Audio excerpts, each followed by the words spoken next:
நெருக்கத்தில் இருக்கிற மக்களுக்கு விடுதலை தருகிற தேவன் நம் தேவன். ரொம்ப சரீர பலகீனத்தில் செயல்பட முடியாமல் இருக்கிறவர்களுக்கு நல்ல சுகம் தந்து ஆரோக்கியம் தந்து பலப்படுத்தி செயல்பட வைக்கிறவர் நம் தேவன். மனசோர்வினாலே அப்படியே உட்கார்ந்து ஒன்றும் செய்ய முடியாத நிலைமையில் இருக்கிறவர்களுக்கும் உற்சாகத்தை கொடுத்து செயல்பட வைக்கிறவர் நம் தேவன்.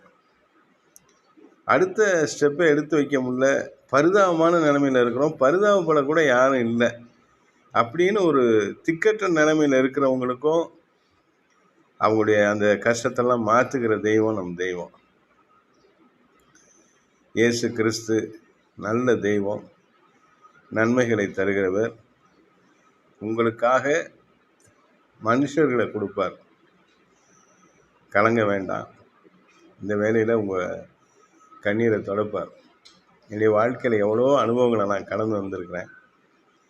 எனக்காக பரிதாபப்படக்கூட ஆள் இல்லையா, நான் அவ்வளோ பரிதாபமாக நிற்கிறேன்னா நான் நினச்சிருக்கிறேன். நான் கர்த்தருக்கு ஊழியம் செய்கிறேங்க, எப்பயும் நான் கர்த்தரை தாங்க நினச்சிருக்கிறேன். ஆனால் எனக்கே நிறைய பாடுகள்லாம் உண்டு. ஆனால் அந்த பாடுகளில் நான் நிறைய விஷயங்களை கற்றுக்கிறேன். எனக்குள்ளார ஒரு பெரிய ஒரு சந்தோஷம் என்னென்னா, நிறைய வேதத்தில் இருக்கிற ரகசியங்களை எனக்கு அவர் கற்றுக் கொடுத்துருக்கிறாரு. நிறைய பேர் குதர்க்கமாக கேள்வி கேட்பாங்க, அந்த குதர்க்கமான பதிலுக்கெலாம் நான் பதில் கொடுத்துருக்குறேன். அவங்க கேட்குற கேள்விக்கெலாம் சரியான பதில் கொடுத்துருக்குறேன்.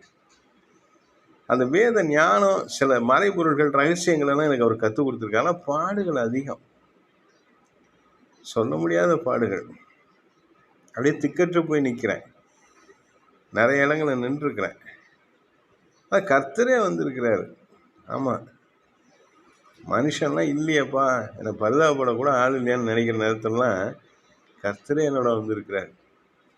கர்த்தர் என்னோட பேசியிருக்கிறார். கர்த்தர் என்னை பலப்படுத்தி இருக்கிறாரு. என்னை பலப்படுத்துகிற கிறிஸ்துவினால எல்லாவற்றையும் செய்ய எனக்கு பலன் உண்டு. நீங்கள் கலங்காதீங்க. நான் இந்த உலகத்தில் சாதாரணமாக வாழ்கிறேன், உங்களை போல தான் இருக்கிறேன். நான் சொல்கிறேன், இயேசு கிறிஸ்து உங்களை கைவிட மாட்டேன். நல்ல தெய்வம். என்ன நிலைமையில் இருந்தாலும் கவலைப்படாதீங்க, சந்தோஷமாக இருங்க, சந்தோஷமாக இருங்க. அவர் பார்த்துக்குவாருங்கிற ஒரு உற்சாகத்தில் இருங்க. நீங்கள் அவர் பார்த்துக்குவார், பயப்படாதீங்க. அவர் பார்த்துக்குவாருங்க. சந்தோஷமாக அல்லேலூயா சொல்லுங்கள் பார்ப்போம். அல்லேலூயா.